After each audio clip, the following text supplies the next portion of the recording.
Police say the teen that was involved in that standoff and another teenager have broken into more than 20 cars, including a police cruiser, and they've stolen 2 of them. According to a report released in December of 2013 by the Office of Juvenile Justice and Delinquency Prevention, 1.5 million juveniles under the age of 18 were arrested in 2011. Most of the arrests were for theft. But what is causing our youth in America to act out and get in trouble with the law? While society sees race, ethnicity, financial status, and social class, teens only see fun, boredom, and opportunity. Some teens have nothing to entertain them or to hold their attention while they're at home after they leave from school. In other cases, some teens feel like they're only doing it because they have to. I'm just stole for fun. I ain't have nothing. Like, we moved down here with nothing. Everybody else had everything. I just wanted to, you feel me, like, not necessarily fit in, because, like, I don't care about fitting in, but you feel me, I like nice clothes and everything. That's what I was used to having. And we moved down here, and it's like, we had nothing. In 2011, according to the Office of Juvenile Justice and Delinquency Prevention, juveniles were involved in about 1 in 5 arrests for robbery, burglary, and larceny theft. This is one of the highest crimes committed among our youth. Arrested for grand theft of a firearm, 2 burglary charges, and a petty theft charge. They're good kids. All kids are good to me. Everybody has their issues, but it just seems like if you hang, like I tell them, if you hang around somebody all day that's wanting to smoke weed or go rob somebody's house or go and have a bunch of fights and stuff like that, that's all y'all gonna do every day. If their yard's lit up or they got motion sensor light, you'll creep down beside the car, put the door in, and if you pull on it, comes open, you look inside and see what's in it. It go through all the little compartments. That's how everybody look at them. The reason everybody talk about them, they ain't nothing, and like all they do is bad, cause like, you feel me, like that's all that they saw about them. I see more in them, like how people be like, they see stuff in me and like you can do good in the future and like you got talent and everything. Like that's what I see about them. So I ain't just finna like give up on my homeboy. Some of the teens carry their issues to school. At school, their behavior begins to take a toll on teachers, counselors, and peers. Some of them get kicked out of school, which may cause them to fall far behind. I think it was because I was smoking weed and I wasn't care. I didn't really care about school. Man, back then, like I had a problem with like authority. So like if people say something, you feel me, like I was just like, I was buck. I don't care what you talking about. I'm gonna do what I want to do. Children living in single-parent homes has more than doubled since 1970. Parents in those homes are used to doing things their own way. But according to the Office of Juvenile Justice and Delinquency Prevention, children living with a parent that has never been married has also increased up to 45% since 1970. Some of the things that I encounter with the kids, a lot of them have anger issues, and a lot of it stems from some of them being behind, not being able to, behind a couple grades in school, not having their dad in their life, not having sometimes enough food at the house, too many people staying in the house, and a lot of them want to find a way out. In a recent report by the Office of Juvenile Justice and Delinquency Prevention, in 2011, families living below the poverty line is at its highest point since the 1990s. It was at night when they brought Trey to me, and I had just got my 2 younger kids into bed. I was pissed. I'm not even gonna lie, I was mad about it because that's something he never did before, and I didn't understand why you were doing that, but I had to kind of look back to maybe when I was a teenager, and I didn't have to go through living with somebody. My mother always, my father always had a nice house for us, this and that, and Trey's always grown up with life's things, but maybe I felt like because of the situation we were in, maybe that's why he did it, to get the same flashy clothes that the other people had, but I was pissed about it, kind of embarrassed because I speak highly of him, I mean, ever since we've been down here, we've been struggling, you feel me? So it ain't been no great time. Like we had our own place for a long time. Like Ever since we've been out here, we've been bouncing around. According to a report done in 2010 by the Bureau of Justice Statistics, parents of minor children held in the nation's prisons has increased by 79% since 1991. Niecy Davis has been raising Johnny, her grandson, since birth along with his 2 sisters. Her son, Johnny's father, had been in and out of jail. But she said Johnny started to get in trouble when he first witnessed his dad being incarcerated. I live the way I live because I only seen my daddy them live that way. It was about, I'd say about 14 when I saw him first actually, he's first actually seen him go to prison and stuff, and I had to take him down there, visit him, bring him back and stuff, and then he started getting in a little bit of trouble and stuff. A lot of stuff I didn't know about because they won't tell me about, but a lot of stuff when his dad called, he'll let him know, and that's how I end up finding out. It's rural, you got to think about it. You got other people that's carrying fire around here now. So it's like other people, they shoot at you, you feel me? You got to think about it.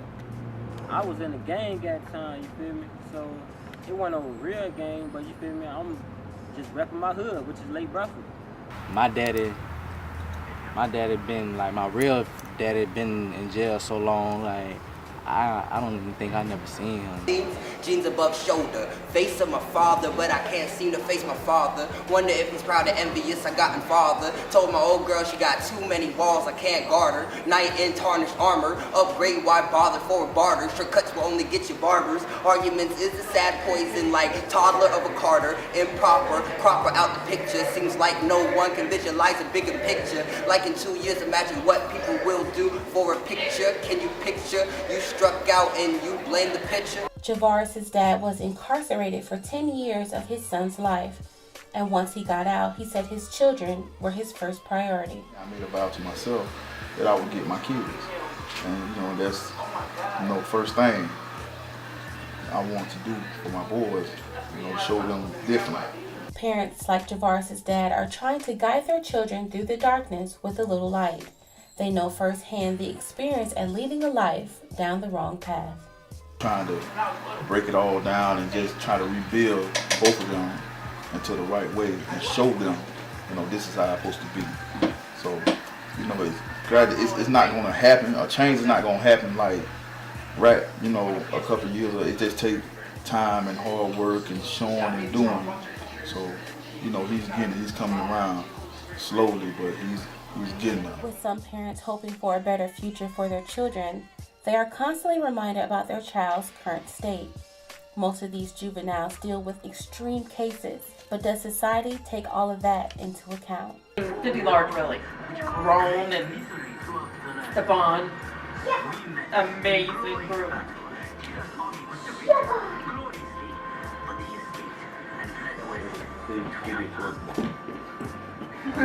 A big question remains. What are members of society doing to help solve the problems that our teens are having?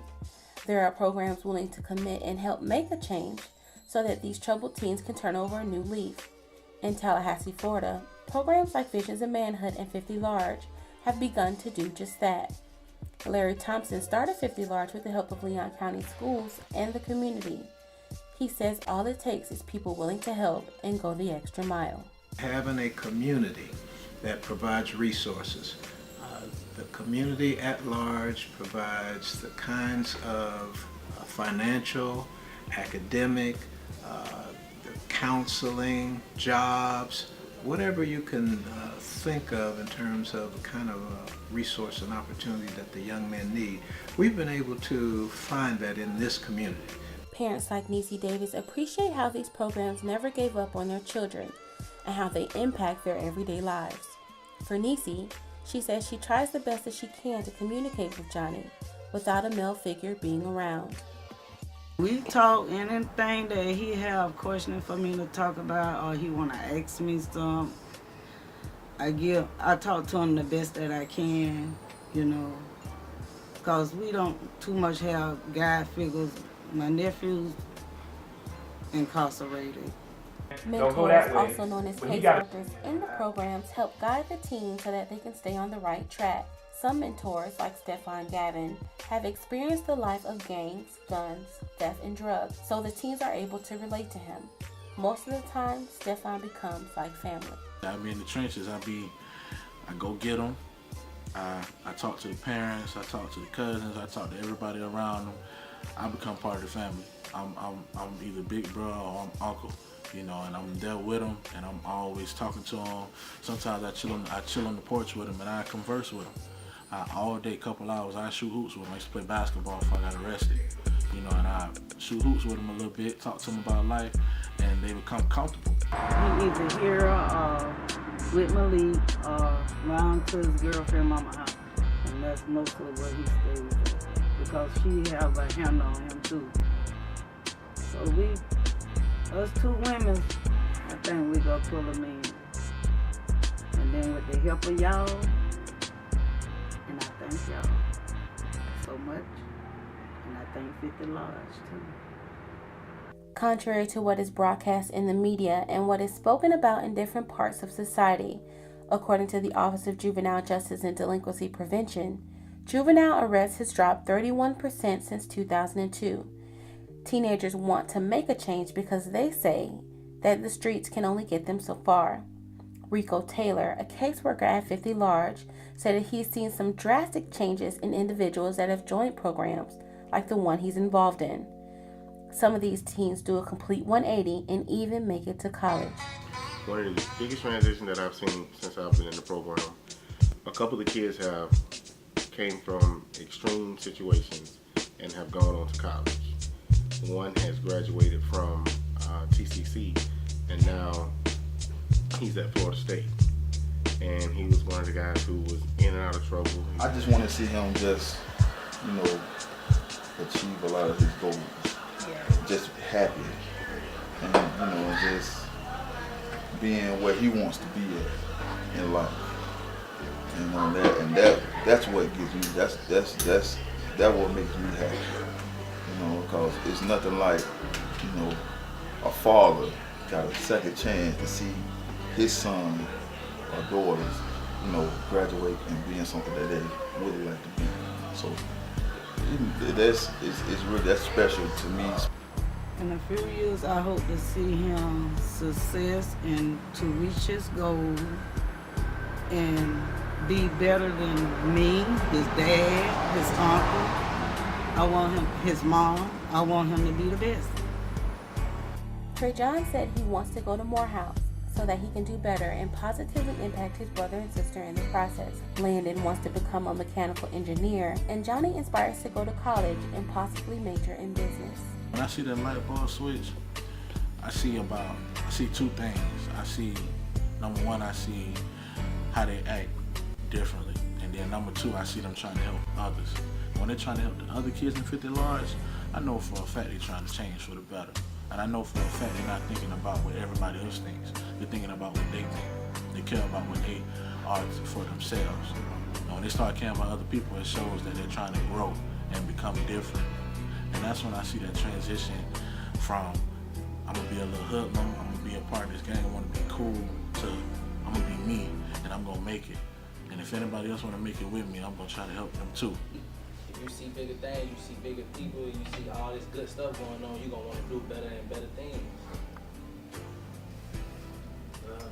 To addition to what he said, like he said, he's like, we ain't never went nowhere. Only thing we know is just like the small area, the area and the environment that we came up in. We didn't really try to like extend our mind to something else. We just like stay focused on one thing and one thing only, because that's the only thing you're introduced to. But when you start getting introduced to different things and different stuff, your mind starts switching up a little bit. And you start saying different stuff, and you start to come to be more positive in life. Every life has a story, from troubled teens to incarcerated adults. Should our view be to point the finger and to look down on them? Or should we do a little bit more than just talking? Words can impact nations, but we know because of history that actions speak volumes.